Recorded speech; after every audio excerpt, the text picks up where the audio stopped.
You're child free and can do whatever you want. But are you?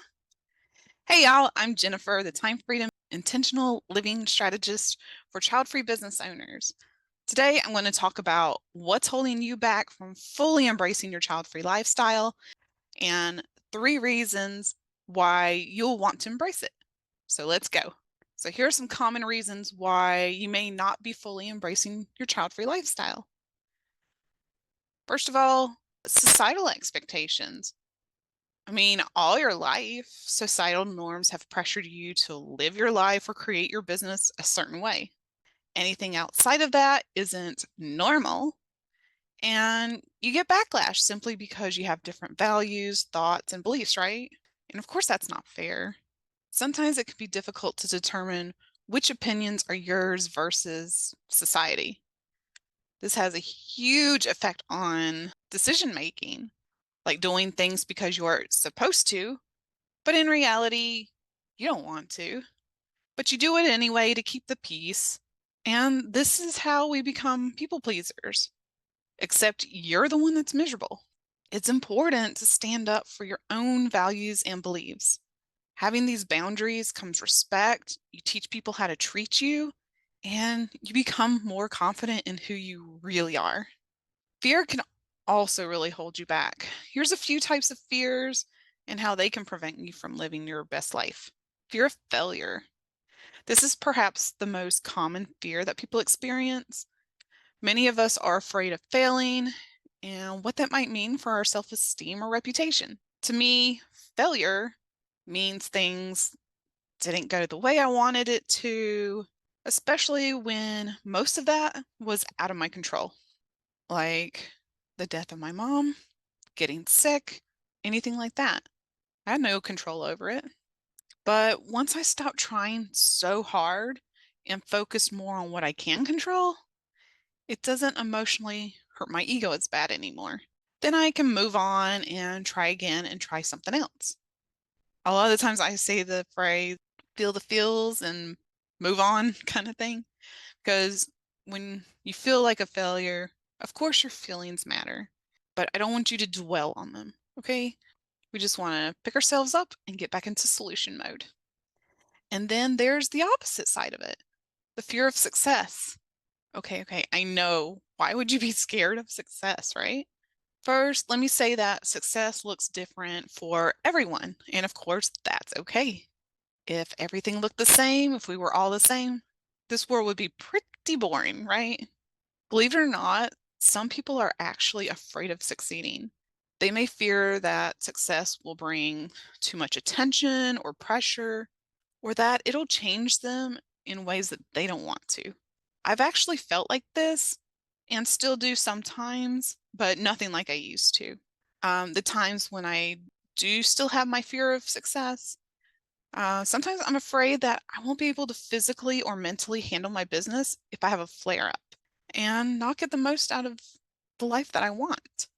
After all I've been through, all the self awareness, all the self growth, I know that I can handle whatever comes my way, and I'll just continue building my business so that it can support me when I do have my off days, and it'll be okay. Fear of rejection. Many people fear rejection, whether it's in business, hearing no's when pitching your offers, or in personal relationships. This fear can keep us from taking risk and putting ourselves out there. Fear of change.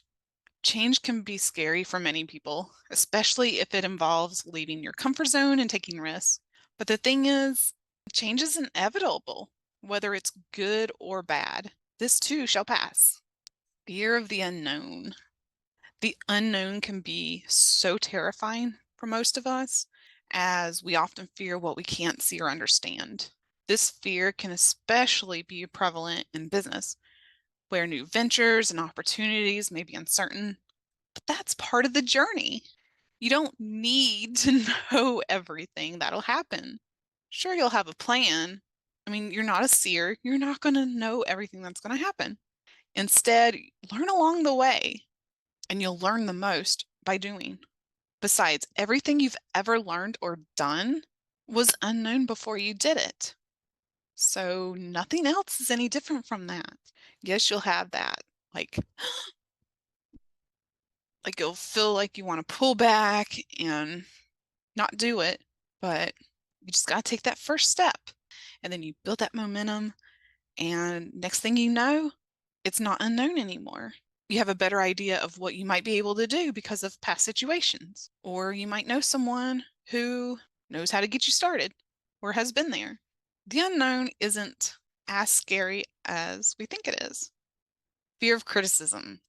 This can be a big obstacle to success as it can prevent us from putting ourselves out there or pursuing our goals. This was a big reason I didn't start YouTube sooner. Now that I know that no matter what I say or do, someone is going to have something to say about it. But my mission in helping you and other people, that's so much bigger than myself. Like, I can't hold this information back and keep it all to myself. That's not fair to you. I am just going to be myself and share it anyway, and hope someone, at least one person, is inspired from anything I put out there. And then there's the fear of not being good enough. Many clients and myself struggled with feeling inadequate or not good enough, which can lead to lack of confidence and fear of trying new things. But being yourself, you're already ahead of most people because you are good enough. Overall, these fears can hold us back from pursuing our dreams and achieving our goals. It's important to recognize them and work to overcome them.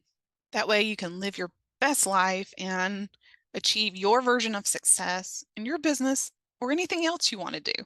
Let fear control you. You'll never get to where you want to go. And it can start to feel like Groundhog Day. Same thing, day in, day out, not moving forward because of what if and all the worst case scenarios. Pushing through your fear is one of the major ways to get to where you want to go. For example, I knew the only way to reach more potential clients and help more people was to speak up more. So, in order to gain my confidence, I had to put myself into positions that were outside of my comfort zone.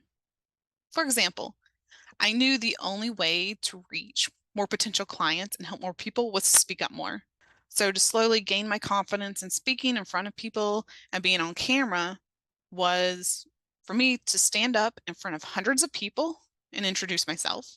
And after that, so many people, even though I stuttered through it, I was so nervous and it was very obvious I was nervous. There were so many people so sweet and so supportive after I did that came up to me and was like, I would have never been able to do that. And that was a huge confidence booster. So I knew if I had to talk in front of people again, it would only be easier, especially if it was less people. And even if I was nervous, there was something bigger than all the nerves. To get more comfortable on video, I started out doing Instagram stories because they're short and sweet, right? And then after doing that for a while, and then I started building up to longer form video with YouTube. All that to say, do it scared anyway. It's exciting, and imagine all the opportunities and possibilities once you have it. Then that confidence, as you gain and get more comfortable in whatever you fear, that confidence will spread into every aspect of your life. And people will see that confidence and they will gravitate towards you. Overwhelm can also prevent you from living the life you want. I love this explanation by Brene Brown when she talked about what overwhelm is and how it can prevent you from taking action, keeps you stuck with indecision. On her podcast, Unlocking Us, she says that when we say we're overwhelmed, it's really telling our body things are happening too fast. We can't handle them. Shut down, shut down. So instead, we need to assess if we're feeling overwhelmed or stressed. When we're stressed, we feel a lot of outside or even internal pressure, but we can handle it. We know what actions to take to fix it. We can logistically and emotionally take on those actions, even if we're concerned about like how much time and effort it'll take. Overwhelm, on the other hand, means we're incapable of taking action. So we're consumed by the pressures on us that can't do anything about it. Overwhelm means an extreme level of stress and emotional or cognitive intensity to the point of feeling unable to function. So based on this, what Brene says, I think the big difference between stress and overwhelm, to know the difference, is you can function during stress, but you can't really function during overwhelm. And after I read that and heard it, it made so much sense to me. So what do you do if you feel extremely stressed out and potentially overwhelmed? Brene says to consider whether you're stressed or actually overwhelmed. If you're stressed, you'll be able to continue to work as needed, even if it takes more effort, mentally and physically. But if you're overwhelmed, like you can't even get the next thing done.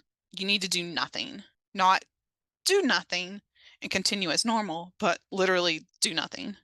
Brene's research shows that nothingness is the only way to really reset after being overwhelmed. It should mean taking a complete step back from your life in order to reset. Part of my reset's a nap or being out in nature and just being. Something else that holds you back from embracing your child-free lifestyle is not having clarity. So, do you ever feel like you don't fully know who you are, what you're doing, or where you want to go in life? When you don't have a clear vision for your life, it's like you set out for a hike in the mountains in a new location without a map or a compass. Without a destination or milestone, you tend to wander around and get turned around and go in circles, meaning you'll stay lost and other people will tell you where to go and dictate what you do if you don't become clear on what you want and why. Knowing yourself is the first step to clarity. Who do you want to be? Let me know in the comments. Another reason holding you back is you don't have a strategy. Strategy is the first step before any planning can occur. Without it, it's like throwing spaghetti at the wall, see if it sticks. But a strategy is like your battle plan. You're going into action for implementing each step and task to get to where you want to go. So the main reasons you're probably not fully embracing your child-free lifestyle is because of societal pressure, fear is stopping you, you're overwhelmed, you need clarity or strategy. All of these can keep you stuck and spiraling, but they don't have to hold you back any longer. Here's 3 reasons to finally embrace your child-free lifestyle. And just like with success, the lifestyle you want is going to look different from mine, and that is perfect. No matter how different our lives look, 3 reasons to fully embrace yours. Personal freedom. Oh my gosh. So to me, this means that you get to do whatever the hell you want, when you want, without answering to anyone. I mean, of course, without hurting anybody. And this is probably one reason why you started your business in the first place. At least it is for me and most of my clients. To me, this is independence in every form. Without the extra responsibilities of kids, the only person you have to worry about is yourself, and maybe a partner, pet, or a plant. Then there's financial freedom. To me, financial freedom means that I've got residual income, I'm not in survival mode, I don't have to worry about bills, and of course, an emergency fund and starting to invest. Having that financial freedom will alleviate so much stress because you're not worried about money, because you can always have more money, but not more time, and give you the mental space to better support your clients and build your business. The saying goes, money doesn't buy happiness, but I disagree. Money is a tool that allows you to enjoy life's experiences, like traveling to amazing places, financially helping the causes you want, and spoiling your friends and family. Let me know in the comments, where do you like to travel to? And embracing your child-free lifestyle is great for your mental health. Ever since I fully embraced my child-free lifestyle, my mental health has improved so much. Now, let me add a disclaimer. Therapy, EFT tapping, and life situations also had a huge impact as well. It's a combination of everything. A lot of people don't talk about that. It's not just one cure-all. Just accepting being child-free is not going to just magically make everything else better. It takes more than one thing. It always is. So again, embracing my child-free lifestyle, going to therapy, having EFT tapping, and life situations that I've been through that were very difficult, and coming out the other side of it is what made me who I am today.